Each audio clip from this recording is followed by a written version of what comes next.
গ্রামের অদূরে রয়েছে একটি ছাই পুকুর, যা এখন আতঙ্কের কারণ হয়ে দাঁড়িয়েছে দুর্গাপুরের গোপালমাঠ, দুপচুরিয়া, বনগ্রাম সহ আশেপাশের এলাকার মানুষের কাছে। এই পরিস্থিতিতে ঘরের জানালা দরজা খুলে রাখাই দুষ্কর হয়ে দাঁড়িয়েছে। বাড়ছে শ্বাসকষ্টজনিত সমস্যা। ঝড় হলে এই ছাই বাতাসে মিশে গিয়ে বিপদ বাড়াচ্ছে দ্বিগুণ। স্থানীয় প্রশাসন থেকে শুরু করে নেতাদের কাছে বেশ কয়েকবার দরবার করেও কাজ হয়নি বলে অভিযোগ। গোপালমাঠ, বনগ্রাম, দুপচুরিয়া বিভিন্ন গ্রামের বাসিন্দাদের অভিযোগ যে ছাই পুকুর রয়েছে সেই ছাই পুকুর তাদের কাছে একটা আতঙ্কের কারণ হয়ে দাঁড়িয়েছে। তারা বলছেন যে শিল্প থাকুক, অসুবিধে নেই, শিল্পের তারা বিরোধিতা করছে না, কিন্তু এই ছাই পুকুর গোপালমাঠ গা লাগোয়া যে অঞ্চলে করা হয়েছে সেখান থেকে অন্যত্র সরিয়ে নিয়ে যাওয়া হোক, নচেত বিভিন্ন রকম শ্বাসকষ্টজনিত সমস্যা বাড়ছে শারীরিক সমস্যা। প্রচণ্ড অসুবিধার মধ্যে আছে মানুষ, বাচ্চা থেকে বুড়ো অবধি সবারই অসুবিধা হয়ে গেছে।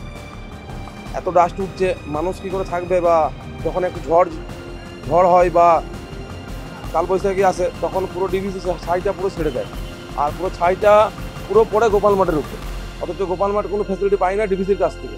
বলার নয়, সকালবেলা যদি উঠে ছাদে যায় এতগুলো খালি কালো ডাস্ট, তাহলে ওই ডাস্টগুলো আমাদের ঘরের ভিতরে ঢুকছে।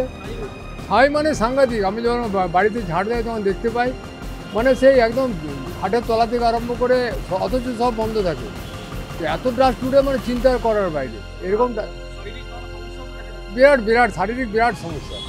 মানে পাশেই তৈরি করা হয়েছে আশ্রয়, যার ফলে যে ধুলো বালি আসছে তাতে করে বাচ্চা থেকে বুড়ো সব হাঁপানি বা ইত্যাদি ব্রঙ্কাইটিস জাতীয় রোগে আক্রান্ত হয়েছে।